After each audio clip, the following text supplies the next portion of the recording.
and welcome back.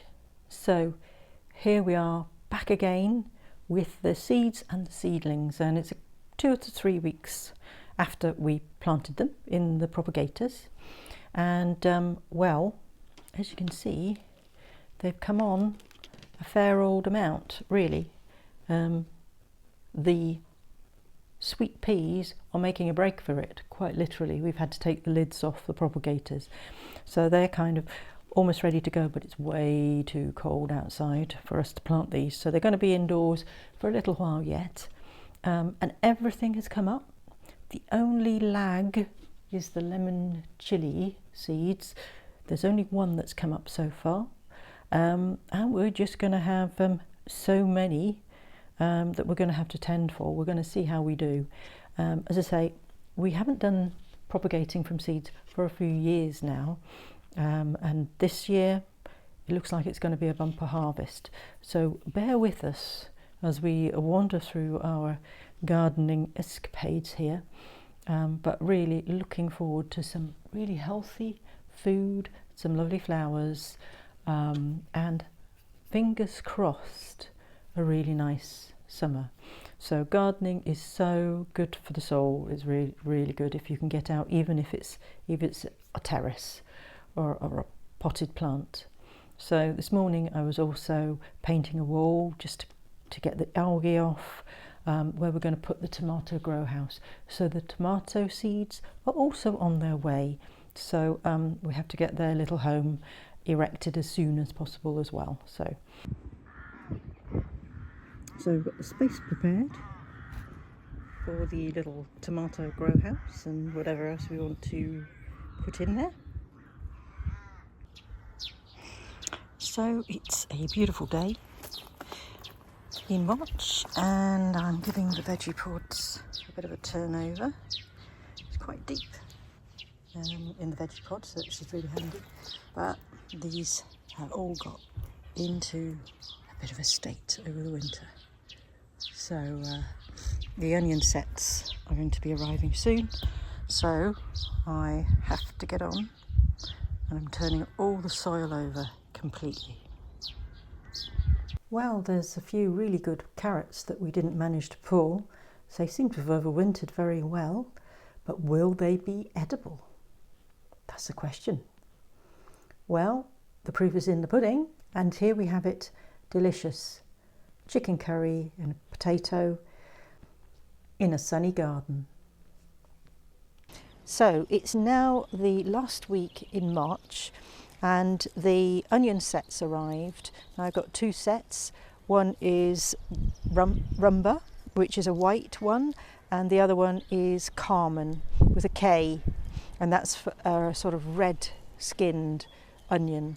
But I hesitated to plant them because we had such cold weather. And the other day we planted it. I would have filmed it, but I wasn't feeling particularly well at the time. But I had to plant them because we had a nice sunny day. So I just wanted to talk about planting these. Open it. So it opens really easily. And this is where we planted them. And what you do is you take your little bulb thing and plant it with the pointy bit up and the rooty bit down, and just put it in so that it is just poking out of the soil. Okay, and what I do also is I add in some not fertilizer, but some nutrients for the soil before I plant them all as well. And I'll probably add some more nutrients, special onion capsules to help them grow.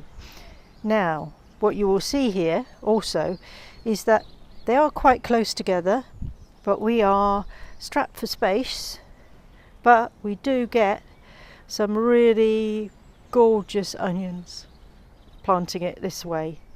They should be a little bit further apart, but we do manage to do it.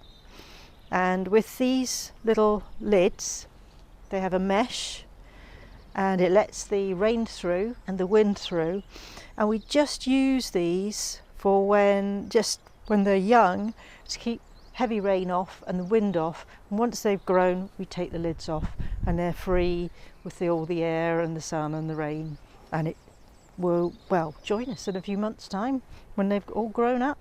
And I'm one of those peculiar people who also says good luck to the little plants.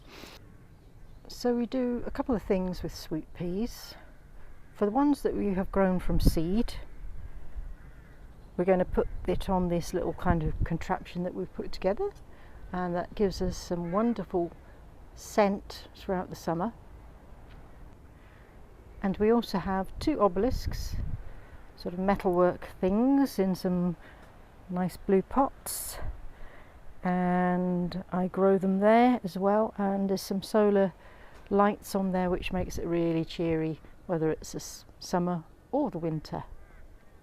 But I need to purchase some to go into the obelisks. So the sweet pea have grown absolutely like crazy.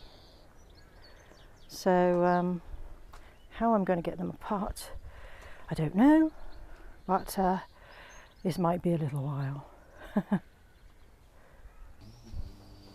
So now they're all nicely planted in.